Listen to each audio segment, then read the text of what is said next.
Hello there guys, welcome back to another video on Younes Talks Football. I hope all of you have recovered from last night's travesty. We got destroyed, actually not destroyed, but a significant loss, 5-3 at Anfield, and I hope you've slept on it. I have. I actually feel a bit better, and I'm only feeling a bit better because of the news that's come out since this morning.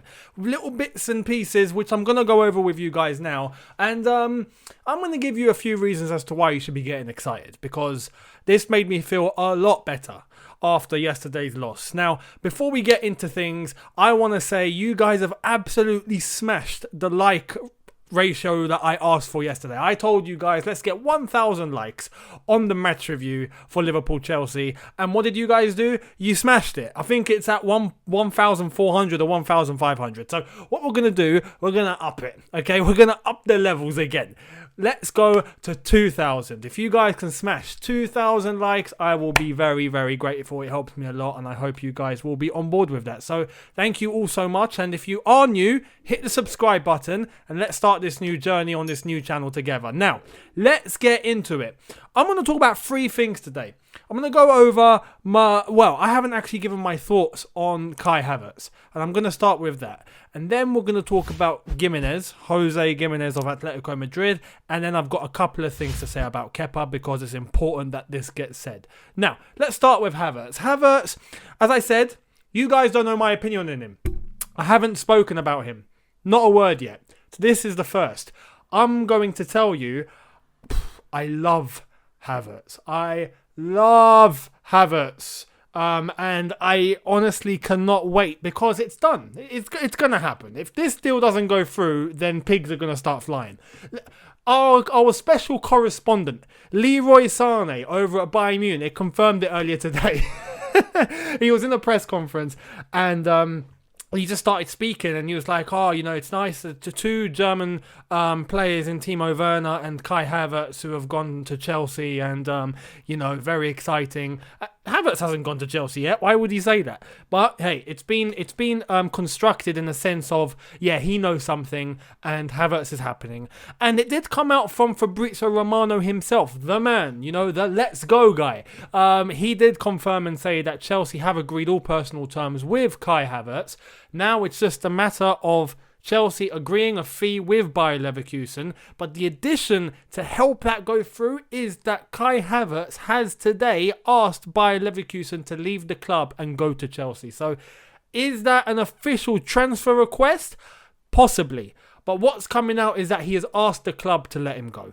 Technically that is a transfer request, but in order for it to be an actual transfer request, there needs to be documentation. Maybe there isn't. Maybe he's just amicably asked the club, look, guys, let me go, please. I want to go to Chelsea. If that's the case, then it's just a matter of agreeing a fee, which Chelsea will do because Chelsea wouldn't agree personal terms with a player unless they know how much they might have to cough up. And that, I think, is going to happen, and that makes me really excited. Kai Havertz, the good thing about Kai Havertz, I've got a few advantages about Kai Havertz. He's 21 years old. Super young and already has tons of experience. It's incredible. He's played 118 times for Bayer Leverkusen, officially, at the age of 21. That's crazy. That's crazy. Not just that though. He's a lump. He's a midfielder who can play in the middle, in behind the striker. He can play on the wing if we need him to. He's very versatile player, and it does help us in the situation we're in. We do need someone that's going to be sitting in behind Timo Werner, or someone as part of the 3-man midfield, or someone that's going to be on the wing where Willian or, Hudson-Odoi or Pulisic would play at the moment. So that is an option. Even Mason Mount when he fills in sometimes. Kai Havertz is possibly going to be that guy when we need him to be. And as I said, he's a lump. He's a tall lad. He's a big lad. I think he's 1 meter 90 or 1 meter 89 or something ridiculous. And the way he moves is so elegant.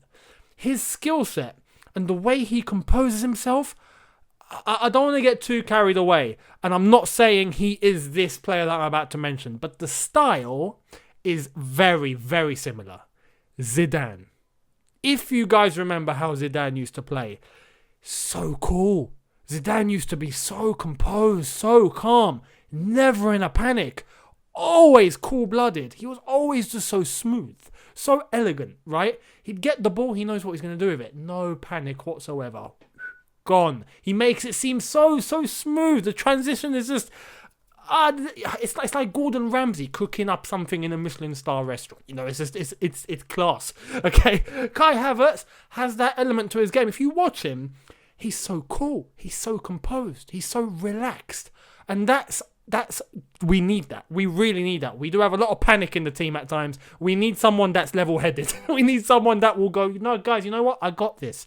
And that's Kai Havertz. And that makes me excited because I can't wait. He gets very, very into very good spaces, very good positioning, likes to go in between the lines, likes to exploit those gaps in between defence and midfield, is very technical, can move the ball very quickly, has fantastic vision, he can shoot flipping well, he's great in the air because he's about 8 meters tall. It's fantastic, you know. he possesses all the qualities we would need in a midfielder and the versatility of a midfielder at Chelsea under Frank Lampard. So it makes me very excited to know that Kai Havertz is possibly 99.9% done. All we are waiting for now is for him to hold up the shirt. That's pretty much it. And I can't wait. Kai Havertz, come on, mate. Get on a plane to London and let's get this done quick. Anyway, Kai Havertz, very good developments today, and nice that Leroy Sané himself confirmed it. He has a future career as a journalist after he stops playing football. Leroy Sané, I hope you consider that. Anyway, we move on from Kai Havertz to Jose Gimenez. Yeah? Atletico Madrid defender. And, you know, it's funny. I saw the rumours start popping up this morning.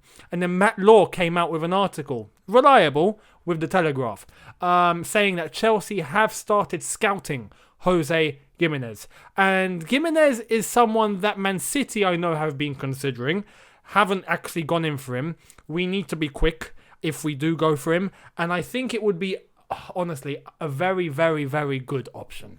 Gimenez is someone who's very physical, has come from a team where defending is the number one priority and plays under a manager where defending is the number one priority. Yeah, Diego Simeone. He comes from the school of defending. And after last night's travesty against Liverpool, it's safe to say we need a new defence. Not just a new goalkeeper, not just a new centre back, but we need a new back line. We need a new defensive structure.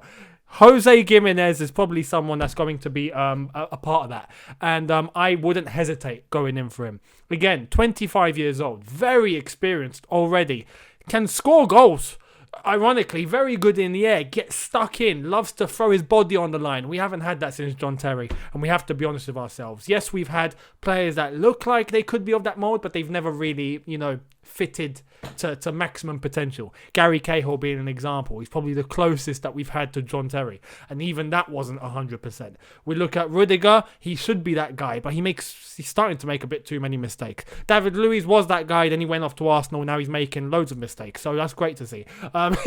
Gimenez is someone that I think we can rely on. Uruguayan international, has great experience, World Cup, Champions League, La Liga, name it, he's done it. And I think at his age, he's at his peak. And we need some good stability, not up-and-coming defenders. We need someone that's ready to come and do the job now, because we are in urgent crisis when it comes to defending. Urgent crisis. So I hope it happens.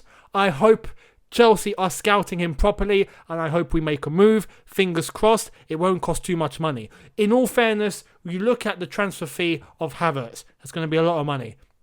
Hopefully we can get a little bit of a cut price because he wants to go. Fingers crossed. You look at the amount of money we've spent collectively, we do need a centre-back and we do need a left-back. We haven't forgotten about that one. Those are the two we urgently need. And now we've got an additional problem. Kepa, right? Caballero is probably the guy we're going to have to rely on, but he can't go on for much longer because he's going to end up playing with walking sticks if he keeps going. We need a goalkeeper. Okay, so you add that to the mix. We are going to be spending a lot of money, and that's not great at the moment, especially in COVID-19 circumstances. It's not fantastic. I know Chelsea have good amounts of money.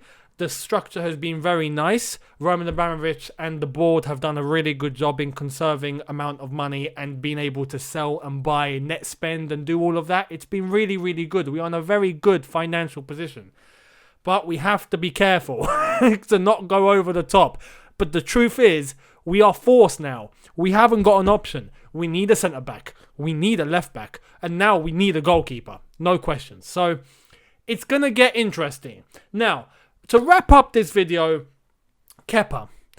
Yes, he had a horrific game last night. He's had some horrific performances this season. He had some, blunders last season and we let him off. He had the whole thing with Maurizio Sarri and we let him off. There was even people protecting Kepa, when in reality, he was completely wrong in that situation and we should all agree on that. The truth is, after yesterday, Kepa has received some death threats. And that crosses the line. That crosses the line. But so you're so far beyond the line, you can't see the line, as Joey Tribbiani said in Friends. If you watch Friends, you'd know. Daniel Child, son of Chelsea, he's called Son of Chelsea on YouTube. If you know him, great. If you don't, go and subscribe to him. He spoke about this earlier on in his video, and he outlined it perfectly. If you are one of the ones that send death threats to Kepa, you need to reevaluate yourself, and if you don't, you are not a Chelsea supporter. You are not even a football supporter. It's uncalled for to start sending personal threats to football players, because at the end of the day, it's football. Let's be real. We are, passionate. We love Chelsea, but at the end of the day, it's a sport. It's a game. You don't send death threats based on professional performances. You just don't. You can criticize, you can call players out, you don't insult and send abuse, and more importantly, don't send death threats. What do you think that's going to do to him? That's going to completely shatter him, probably make him even more scared, make him lose even more confidence. He's probably thinking, you know what, to hell with it, I want to leave. And I know some of you will probably be happy with that, right? But that's not the point. When we're talking in terms of death threats and personal abuse, that's uncalled for on all levels. All levels. As I said, you want to criticize him, even if you want him to leave, do it in a professional way, do it in a respectful way. I can easily come on here and say, no, you know what? I don't think he belongs at Chelsea. I think he needs to move on. That's cool. That's fine. That's honest critique. There's no disrespect there. But you're sending death threats? Absolutely uncalled for. And that's disgusting. You need to reevaluate yourself if you are someone that's done that, you really need to look in the mirror. And that's just me being completely frank and completely honest with you. Before I wrap up this video, I do want to have a little laugh with you guys, yeah? Did any of you see the video that was going around online today of the clash that Frank Lampard had with Jurgen Klopp's assistant, right? I just want to say, go to my Twitter if you haven't. I've retweeted it and I've posted my thoughts on there. But flipping hell, that's amazing. What he said was absolutely funny. Basically, what had happened was, I don't know if the assistant of Jurgen Klopp was getting all, mouthy and jumping up and down and whatnot. Frank Lampard told him, keep yourself cool. Show some respect. You don't need to get too arrogant about it. They got in a little, rebuttal of words. Jurgen Klopp got involved and Frank Lampard was heard just being quite explicit. And then he turned to that assistant and he was like, you know what? You've won one title and you're giving it the big one, yeah? Stop mouthing off. You just started swearing his face off. Frank Lampard... the only negative from that is that immediately after that, Trent Alexander-Arnold scored the second goal. So yeah, it all kicked off because of the foul. Frank Lampard was very vocal in saying that was not a foul. Kovacic didn't get fouled, and he made it clear to that assistant. He was like, that wasn't a foul, yeah? And he just went off on one. And rightfully so, because it wasn't a foul. That free kick shouldn't have happened. But immediately after Frank Lampard putting that assistant in his place, Liverpool scored. So, yeah, not great. Anyway, thank you all so much for watching. Hit the subscribe button if you are new. Remember the target, 2,000 likes. Hit that like button, and it does help me out a lot. I appreciate it. Thank you so much. I will see all of you really soon. Leave me your thoughts in the comment section below regarding Kai Havertz, Gimenez, Kepa and the death threats, and Frank Lampard on the touchline. It goes to show you that, what he really is like isn't what he shows in press conferences. He's just a really good professional, that's all. Anyway, I'll see all of you really soon. Thank you so much for watching. Take care, look after yourselves, and peace.